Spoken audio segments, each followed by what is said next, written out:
آخری دو صورتیں یہ گویا کہ قرآن مجید کے اختتام پر دو پہرے دار ہیں۔ یہ دو صورتیں ہیں کہ جو اصل میں مدنی صورتیں ہیں، نازل ہوئی ہیں مدینہ منورہ میں، اور ان کا زمان نزول کے اعتبار سے شان نزول بھی ہے کہ ان کا حضور پر ایک مرتبہ جادو کیا گیا تھا، تو اس جادو کے اثرات کو زائل کرنے کے لیے یہ آیات پھر اتری ہیں، اور حضور نے پھر جب ان کی بات بار بار تلاوت کی ہے تو وہ جادو کے اثرات، ایک یہودی نے کیا تھا جادو آپ پر، جس سے آپ کو چیزیں بھول جاتے تھے اور کافی آپ کو تکلیف رہی ہے۔ صحیح بخاری کے اندر یہ روایت موجود ہے۔ ہمارے جدید کچھ نیشنلسٹ ہیں اور جو خاص طور پر منکر حدیث ہیں، وہ سمجھتے ہیں کہ اس میں تو توہین رسول کی کہ جادو کا اثر ہو سکتا ہے۔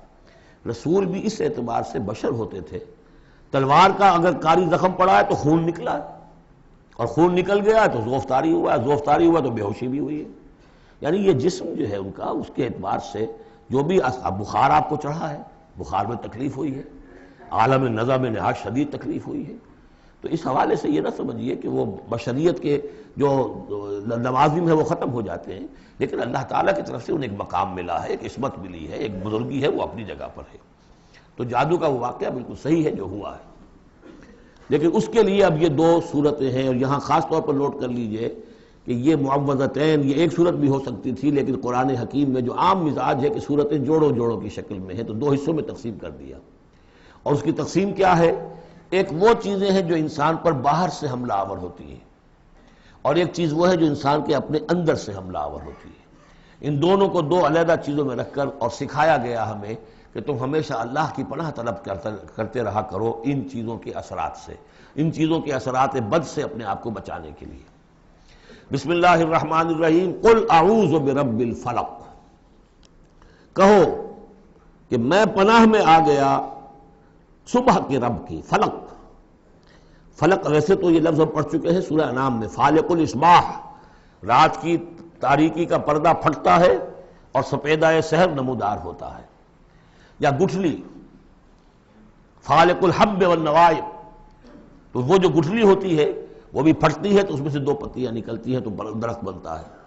اس اعتبار سے فلق سے مراد یہاں صرف صبح نہیں ہے، بلکہ جو اگلی صورت میں آ رہا ما خلق، جو بھی کچھ اس کائنات میں اس نے پیدا کیا ہے در حقیقت وہ عدم کا پردہ چاک کر کے اس کو وجود بخشا ہے۔ عدم سے، عدم محض سے، کریشن ایکس نہیلو، بغیر کسی شے کے کسی شے کو بنانا۔ تو قل اعوذ برب الفلق من شر ما خلق، میں پناہ میں آتا ہوں اس کی تمام مخلوقات کی پناہ سے۔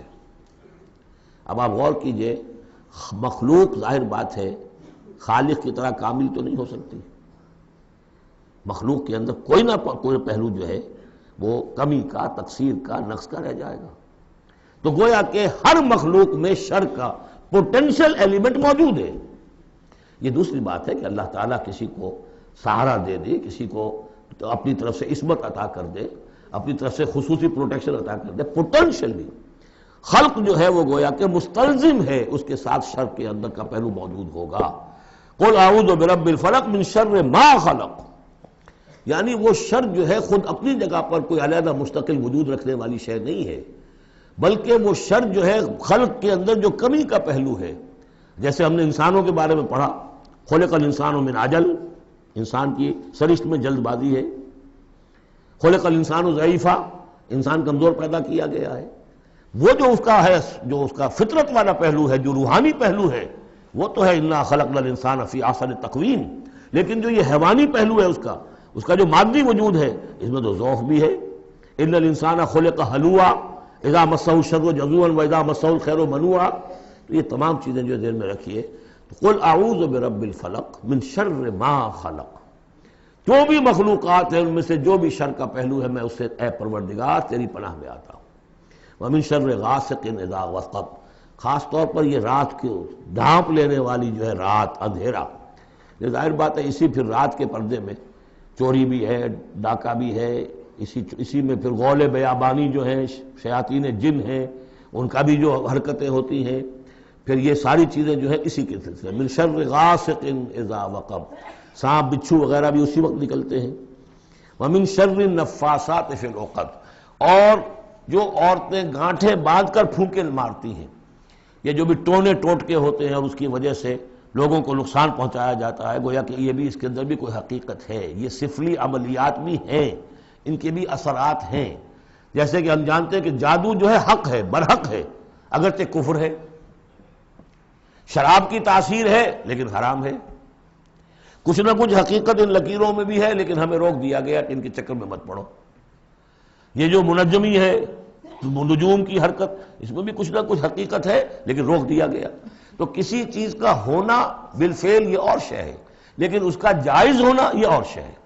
تو بالفعل یہ عملیات ہیں، جیسے اچھے اعمال ہیں اور ان کو جو ہے کوئی اچھے اوراد ہیں، اچھے وظائف ہیں، تو ان کے کچھ اثرات جو ہیں اچھے ہو سکتے ہیں۔ اسی طریقے سے اس قسم کی چیزوں میں جادو کے جو کلمات ہوتے ہیں ان کی بھی تاثیر ہے، اور وہ جو عورتیں جو ہے وہ جادو کرتے ہوئے، جس کو ہم کہتے ہیں کہ وہ تعویذ گنڈا وغیرہ جو ہوتا ہے، پھر وہ اس میں پھونکے مارتی ہیں، تو اللہ تعالیٰ سے میں ان کے شر سے بھی پناہ چاہتا ہوں۔ وَمِن شَرِّ حَاسِدٍ إِذَا حَسَدَ، اور حسد کرنے والے کے شر سے بھی میں اللہ کی پناہ طلب کرتا ہوں، جبکہ وہ حسد اپنا استعمال کرے۔ اگر حسد ہے دل کے اندر ہے تو بات اور ہے، حسد کو بروئے کار لائے وہ، اور وہ انسان کے درپے ہو جائے اس حسد کی وجہ سے اس سے کوئی نقصان پہنچانے کو۔ اور اسی کتابیں ہے عین، العین حق، کہ اگر انسان اس حاسدانہ نگاہ سے کسی کو دیکھتا ہے اس کے بھی اثرات ہوتے ہیں، اور اس دیکھنے کے بھی کچھ برے اثرات جو ہیں وہ ظاہر ہو جاتے ہیں۔ تو یہ تمام چیزیں اپنی جگہ پر ہیں، لیکن ان سے پناہ کرنے کے لیے آپ لمبے چوڑے کوئی اور چکروں میں نہ پڑیں۔ یہی معوذتین اللہ نے جو محمد رسول اللہ کو تلقین فرمائے، سارا دار و مدار ان پر ہونا چاہیے۔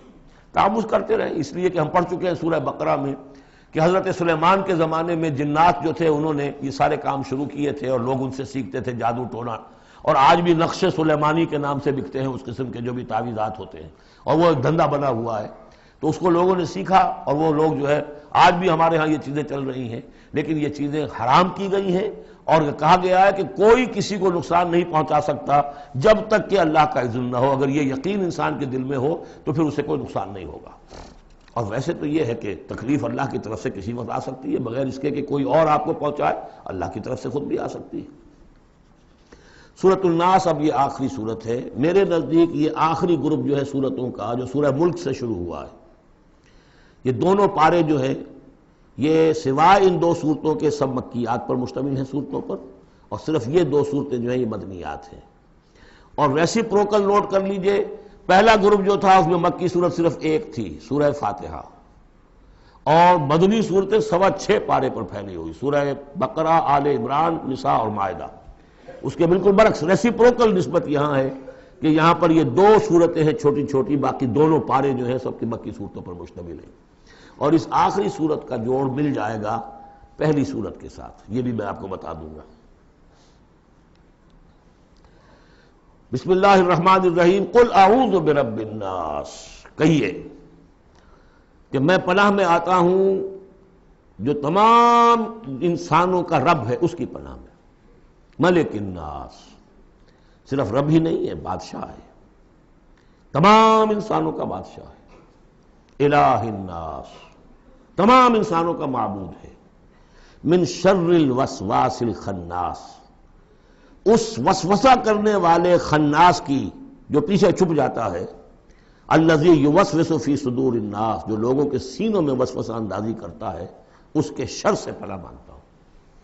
یہ جو شیطان لعین ہے جس کے بارے میں آتا ہے کہ ان الشیطان یجری من الانسان مجری الدم، حضور کی حدیث ہے یہ شیطان تو اس طریقے سے انسان کے وجود میں سرایت کر جاتا ہے جیسے کہ خون سرایت کر رہا ہے۔ یہ شیطان جو ہے، اور یہ آپ وہ بھی پڑھ چکے ہیں، وَلَقَدْ خَلَقْنَا الْإِنسَانَ وَنَعْلَمُ مَا تُوَسْوِسُ بِهِ نَفْسُهُ، ہم نے انسان کو بنایا، ہم جانتے ہیں کہ اس کا نفس امارہ جو ہے، اڈ اور لبیڈو، اس کو اندر کیا وسوسہ اندازی کرتا رہتا ہے۔